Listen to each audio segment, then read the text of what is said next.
ئەمڕۆ دە ڕۆژە خۆپشاندانی ناڕزایی لە سەرانسەری ئێران بەهۆی مەرگی ژینە ئەمینی ئەو کچە کوردەی کە لەلایەن پۆلیسی ئاکار یان گەشتی ئیرشادەوە دەستگیر کرابوو سەری هەڵدا بەردەوامە. لە خۆپشاندانەکانیشدا دەیان کەس کوژراون و سەدان کەسیش لەلایەن هێزە ئاسایشەکانی کۆماری ئیسلامی ئێرانەوە دەستگیر کراون. بۆ زانیاری زیاتر لەسەر خۆپشاندانەکان و کاردانەوەکان لەسەر ئەم دۆسەیە کورد کۆنێکشن میوانداری چالاکوانی مافەکانی مرۆڤ خاتو تووبە ئەلیاسی بنکە لە نەرویژ دەکات. خاتو تووبە سوپاس بۆ کاتەکەت. دەمەوێت بزانم لە ئێستادا ڕەوشی خۆپشاندانەکانی ئێران بە تایبەتی شارە کوردیەکان چۆنە؟ سپاس بۆ ئێوەش و سڵاو ڕێز بۆ بینەرانی بەرنامەکەتان. دیارە لە پەیوەندی لەگەڵ ڕەوشەکە بەداخەکی زۆر گرانەوە کە ڕێژیمی ئێران ئینترنێت و هەموو ئامرازی پەیوەندیگرتنی قەت کردووە لە خەڵک و زۆر بە سەختی و بە شێوەیەکی ئاسان ئێمە ناتوانین پەیوەندی بە ناوخۆوە بکەین و ئەوە بۆتە هۆکاری ئەوەی کە ئاسان نییە ئێمە زۆر لە ڕەوشەکە یا بڵێم ئەو ئامارانەی کە ئەیدەینە دەرەوە ئەو شتانی کە ئەیدەینە دەرەوە زۆر ئاسان نییە و ناتوانێت ئاماری ڕسمیش بێت. بەڵام لە هەر ڕێگایەکەوە بێت سەرڕای ئەوەی کە گوشارەکان یەکجار زۆرن ئینترنێت قەتەوە زۆر بە زەحمەت دەتوانین دەستمان بە خەڵکی ناوخۆ ڕابگا و هەواڵیان لێ وەربگرین بەو حاڵەش بە شێوازی جۆرا و جۆر خەڵکەکە بۆ خۆیان ئەیانەوێ و خواستاری ئەوەن کە دەنگیان بگێ بە دنیا هەر بۆیە ڕێگای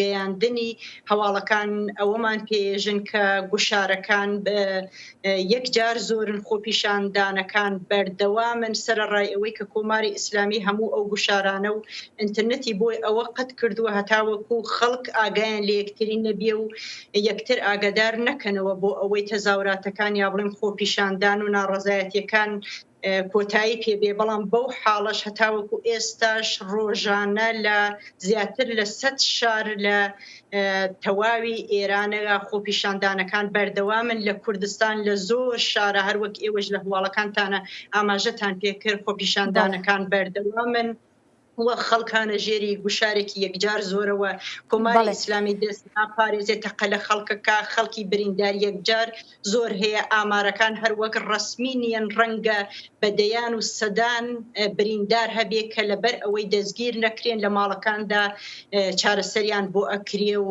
ناچین نەخۆشخانەکان.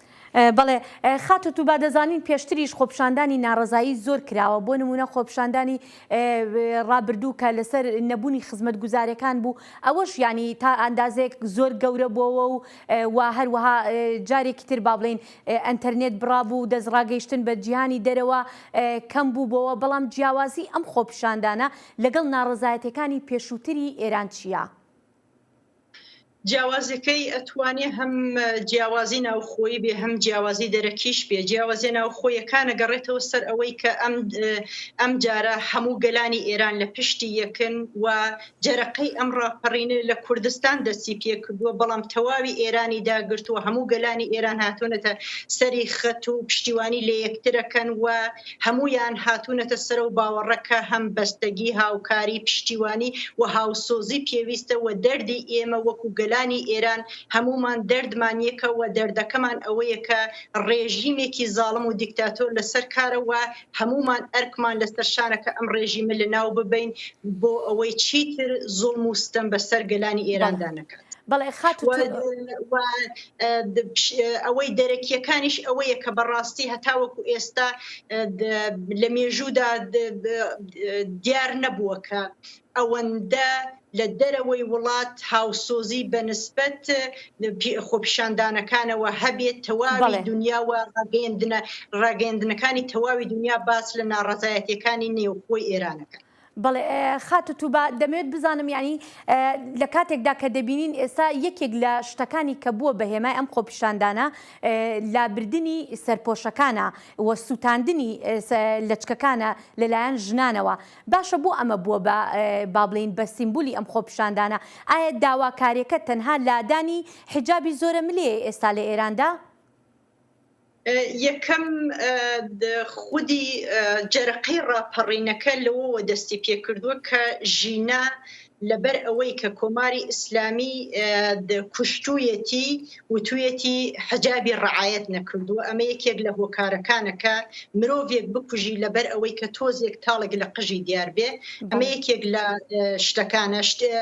هۆکاری دووەمش ئەوەیە کە نەخێر کێشەکە کێشەی لەچکە نییەوە، خۆپیشاندەران و ژنانی ئازادی خوازی ئێران دژی لەچکە نیەن و نایانەوێ دژایەتی ئیسلام و لەچکە بکەن، بەڵام دژایەتی کردنی لەچکە لەم سەردەمەدا و دژایەتی سووتاندنی لەچکەکان بە واتای دژایەتی کردنی دەسەڵاتی دیکتاتۆرانەی کۆماری ئیسلامی ئێرانە. چونکە کۆماری ئیسلامی ئێران لە ڕێگای سەپاندنی لەچکەوە ئەیەوێ بیانووی زیاتری بەدەستەوە بێ بۆ ئەوەی ئازاری ژنان بدا، بۆ ئەوەی بێدەنگیان بکا، بۆ ئەوەی لە ڕێگای ئەوەوە کە بیانووی ئەوەی هەبێ بڵێت لەچکەکانتان نادەنە سەرۆ بێدەنگیان بکا و لە کونجی زیندانە ڕایان بگرێ و بێمافیان بکە.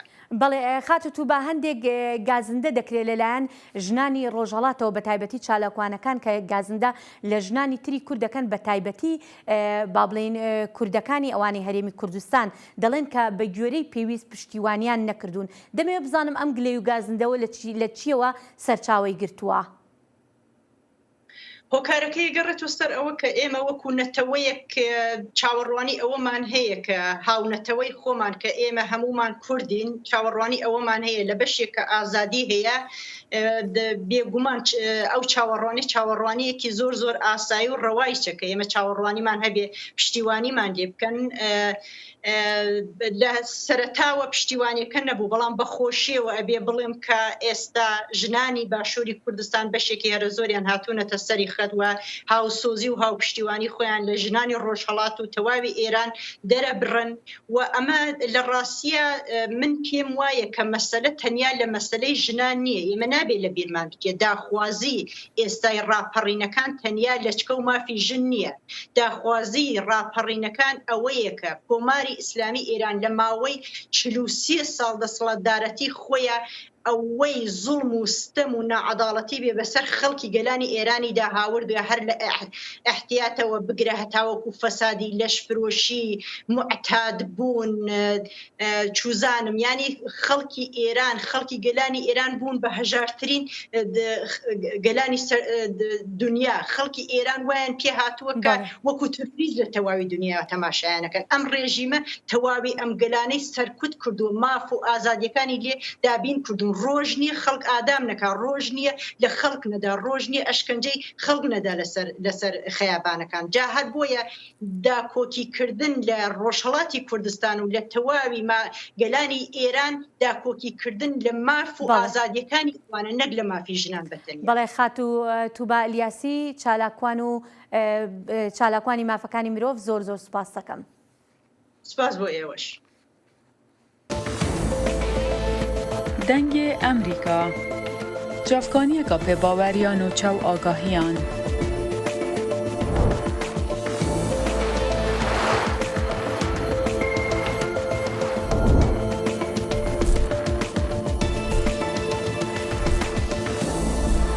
برای مالپەر و پلاتفۆرمên میدیا civakîya dengê Amerîka bala xwe bidin pêzanîn û nûçeyên cîhanê.